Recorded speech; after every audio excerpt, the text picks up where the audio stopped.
কুরবানির নিকটবর্তী আসলো, কুরবানির তৈরি নেওয়া দরকার। দেখেন, আমরা এমন মানুষ আছি বা আছে গ্রামের ভিতরে, এলাকার ভিতরে দেখা যায় যে কুরবানি ফরজ ওয়াজিব হওয়ার পরে কুরবানি আদায় করে না। কুরবানিটা এটা ওয়াজিব হুকুম। হাদিসের ভিতরে আসছে যে 52.5 ভরি রূপার সমতুল্য যদি মাল হয়, মানে এতটুক মাল আছে, 52.5 ভরি রূপা কিনবার পারবে, এতটুক মাল আছে। তাহলে ওই ব্যক্তির উপরে কুরবানি ওয়াজিব, ওই ব্যক্তির উপরে কুরবানি ওয়াজিব, কুরবানি দেওয়াই লাগবে। রূপার ক্ষেত্রে 52.5 তোলা, আর স্বর্ণর ক্ষেত্রে হইল 7.5 তোলা স্বর্ণর ক্ষেত্রে। আর হাদিসের ভিতরে এইভাবে আসছে যে বাড়ির ভিতরে ধরেন যে ঘর 2টা আছে,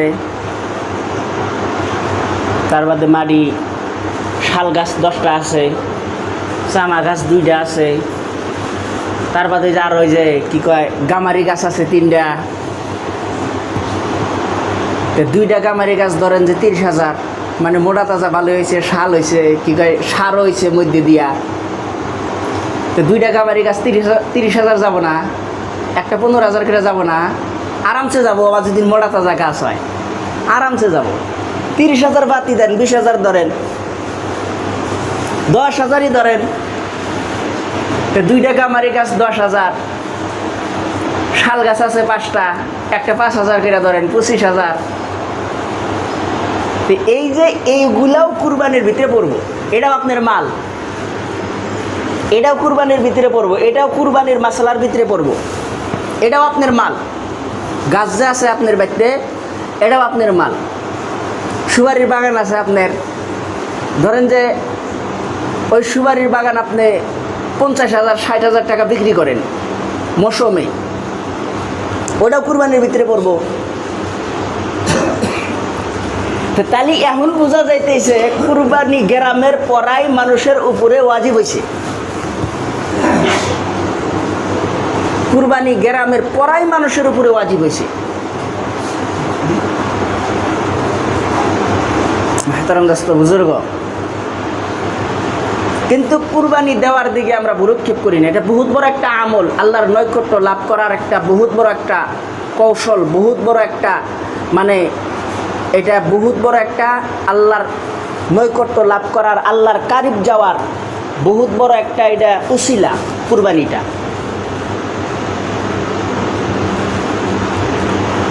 এটা বহুত বড় একটা উসিলা। দুনিয়ার ভিতরে যত নবী আসছে সমস্ত নবীর টাইমে কুরবানি আসিল, সমস্ত নবীর আমল এটা।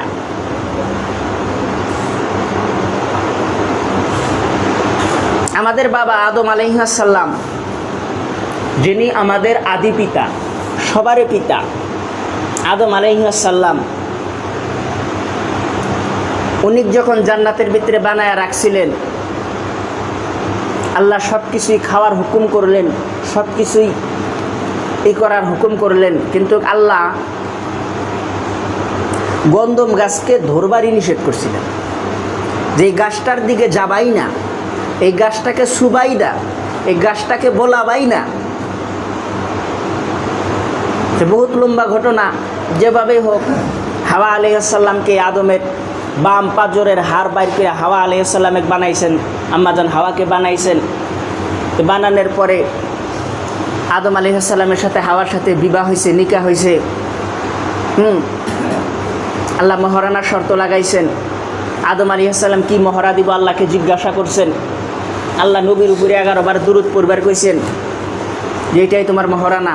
আমাদের নবীর উপরে বাপ হইয়া ছেলের উপরে দুরূদ পড়লো, বিবির মহারানা। তো তারপরে যে কোনোভাবে হোক শয়তানে কৌশল অবলম্বন কইরা, যে কোনো কৌশলে দুনিয়ার ভিতরে জিন এবং ইনসান ব্যতীত আরও যতগুলা মাখলুক আছে, জিন এবং ইনসানের বাহিরে যতগুলা মাখলুক আছে, এই সমস্ত মাখলুকের ভিতরে সব থেকে সুন্দর কইরা, সব থেকে সুন্দর, ওর থেকে সুন্দর কোনো প্রাণী আসিল না। সব থেকে সুন্দর করে আল্লাহ বানাইছিল সাপকে। সাপকে খুব সুন্দর করে বানাইছিল, সাপের পাও আসিল। কিন্তু সাপের উপর আল্লাহর এমন অভিশাপ সাপের উপরে বর্ষিত হইল, সমস্ত পাও খৈসা খৈসা পইরা গেছে গা। সাপের পাও সমান। সাপের মুখের ভিতরে আল্লাহ অনেক মূল্যবান একটা জিনিস দিছিলেন, কিন্তু আল্লাহর এমন অভিশাপ সাপের উপরে বর্ষিত হয়েছে, এখন সাপ ধ্বংসন করলে মানুষ ইন্তেকাল করে, মুখের ভিতরে বিষ দিয়া দিছে। আর এই অভিশাপ সাপের উপরে বর্ষিত হওয়ার কারণ হইল সাপ ইবলিসকে সাহায্য করছিল।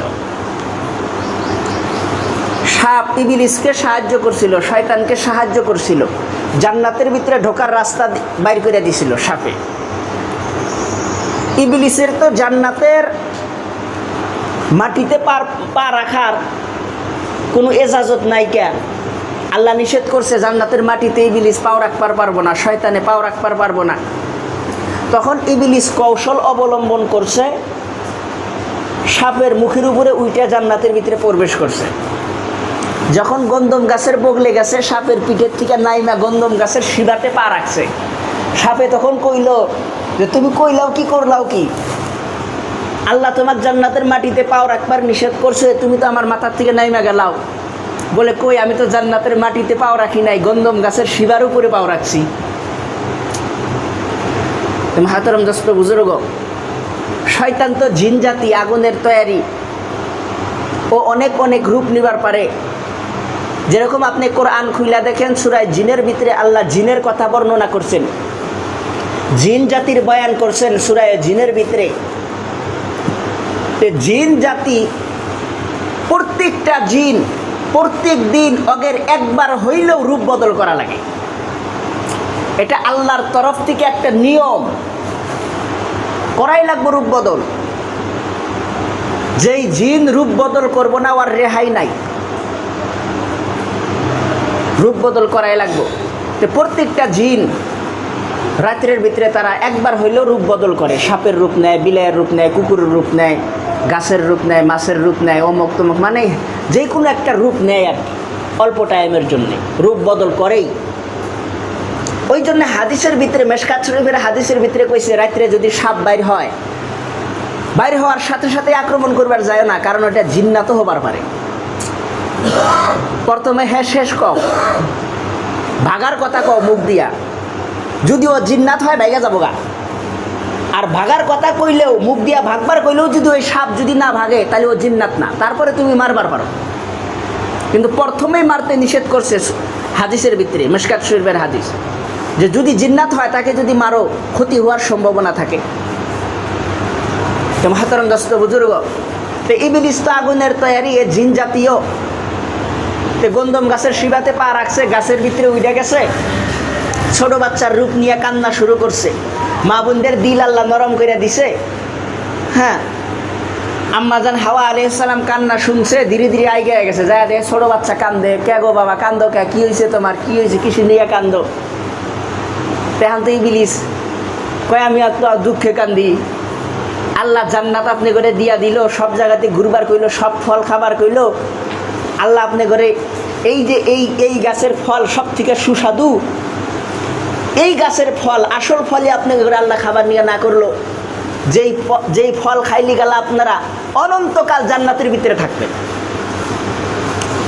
মানে বিভিন্নভাবে ধোঁকা দেওয়া শুরু করলো, অনন্তকাল জান্নাতের ভিতরে থাকবেন। আল্লাহ আপনাদের জান্নাত থেকে বাইর করব, ওই জন্য এই গাছের ফল খাবার নিগা না করছে। এই গাছের ফল যদি খান, আল্লাহ আর জান্নাত থেকে বাইর করবার পারবো না, অনন্তকাল এই জান্নাতের ভিতরে থাকবেন। জান্নাত আরামের জায়গা, সুখের জায়গা, আয়েশের জায়গা।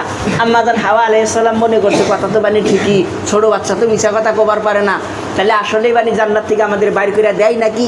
এই গাছের ফল খাইলি যদি অনন্তকাল জান্নাতে থাকবার পারি, খাইলি আর কি অসুবিধা আছে?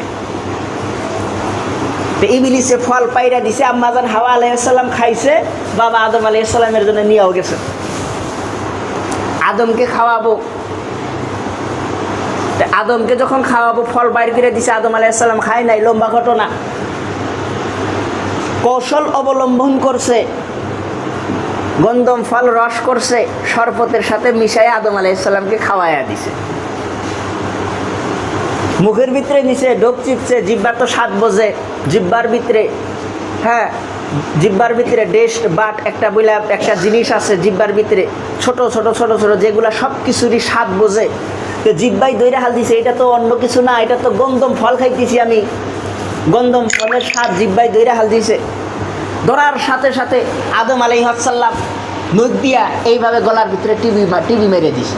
ওই জন্য দেখেন বেড়া সালমেশের যেখানে অল্পখানি কুচা, আর দুই নখ আপনি আমাকে ধরবেন, দুই নখ আপনার পয়সা যাবো, দুই নখ দিয়া টিভি দিয়ে ধরছিল। টিভি দিয়ে ধরে গিয়ে আর কাম হবো, পেটের ভিতরে ঢুকে গেছে, আর জান্নাতে থাকা হইল না, জান্নাত থেকে বাহির করে দেওয়া হইল। হাদিসের ভিতরে আসছে 300 বছর পর্যন্ত দুইজনকে দুই জায়গার ভিতরে আল্লাহ ফালাইয়া দিলেন। 300 বছর পর্যন্ত দুনিয়া অন্ধকার, কাহর সাথে কাহর দেখা নাই। আর একটা হাদিসের ভিতরে আসছে 350 বছর। তারপরে আল্লাহ মহান রব্বুল আলামিন মাফ করছেন, দুইজনকে একত্র করছেন। করার পরে দুনিয়ার ভিতরে আসার পরে আল্লাহ মহান রব্বুল আলামিন নিজে আদম আলাইহিস সালামকে কৃষি কাম শিক্ষা দিয়েছেন।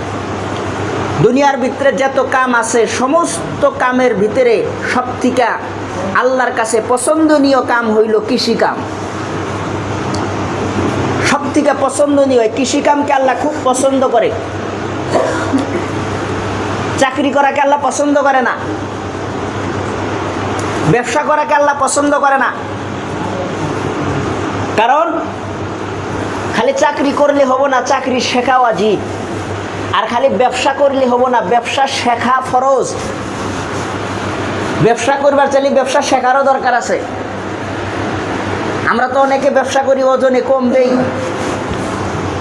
ফির অনেকে ব্যবসা করি ওজনে একদুলো বেশি দেই। গেদা বহু দূর থেকে দুদিন নিয়ে আইছে, মোষের দুধ বেছে তো 1 কেজি দিয়ে হাইরা ফির অল্প খানিক বেশি দেয়। ইসলামের শরীয়তে এটা নাই। এক বাচ্চা থেকে পেস কর্জ করছেন, বড় বড় পেস 2টা কর্জ করছেন। এখন আপনি তো পেস আনছেন বাজার থেকে ছোট ছোট, এখন বাড়ির আপনার আহিলিয়া কইতেছে, কয় ওকে থেকে পেস তো আনছিলাম বড় বড়, আগের তো পেস আনছে ছোট ছোট, তাহলে 2টা পেস আনছি বড় বড় পেস, তাহলে 4টা দিয়ে দিই। না, 4টা দেওয়া যাবো না, 2টা আনছেন 2টাই দেওয়া লাগবো। স্বামীকে কোয়া লাগবো যে অমুক জাতীয় পেস আনছি, বড় বড় পেস আনছি, বাজারে গেলি বড় পেসি আইনো। ইসলামের শরীয়তে এটা হুকুম নাই। 2টা আনছেন 2টাই দেন, 4টা দিবেন কে? এখন 2টার ভিতরে অল্প কম বেশি হবার পারে, ছোট বড় হবার পারে।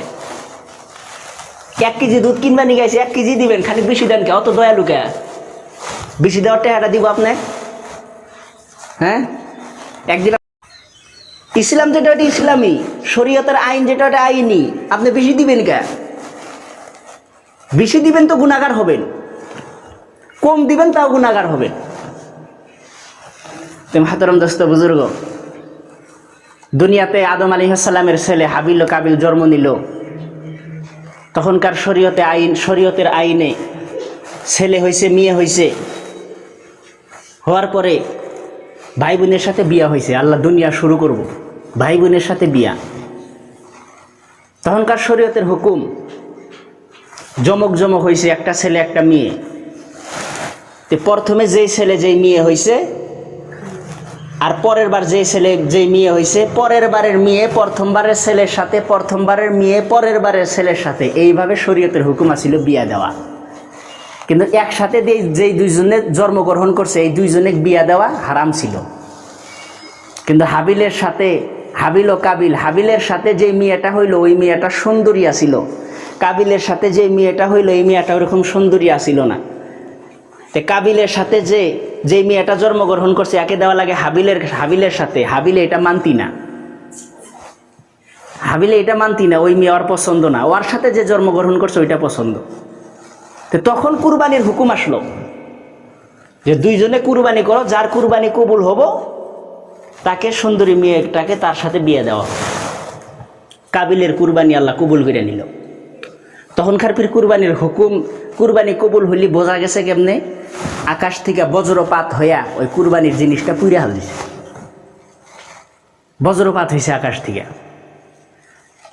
তে হাবিল ও কৃষি মানুষ আছিল, মানে গম নিয়ে আইছে কুরবানির জন্য গম। তখনকার কুরবানি মাল দিয়াও কুরবানি হয়েছে, খালি পশু জবাই করা তা না, গম নিয়ে আইছে, কিছুগুলা গম নিয়ে আইছে, আল্লাহ রাস্তায় উৎসাহ করে দিছে গমাই। ফির কাবিল ফিরা ছিল রাখাল, এ মানে পালের ভিতরে সব থেকে মোটা তাজা যেটা দুম্বা আছিল ওই দুম্বাটা ধরে নিয়েছে কুরবানির জন্য। আর হাবিল আছিল কৃষক, ও মানে পচা ধসা গম নিয়ে আইছে। ওই যে আমরা যাবা মানে ধান উড়াইয়া মানে আদা চিডা আর মাড়ি মুড়ি জিনা থাকে ওই না, আমরা ওই যে মাদ্রাসার জন্য থুয়ে দিই না,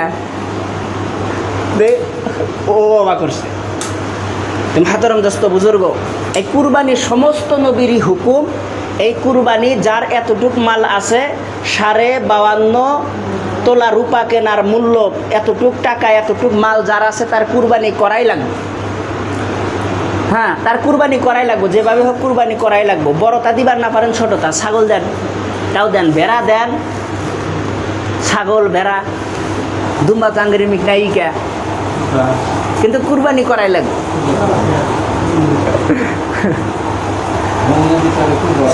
কুরকা এটার মতভেদ আছে, এটা মুক্তির কাছে শোনা লাগবে।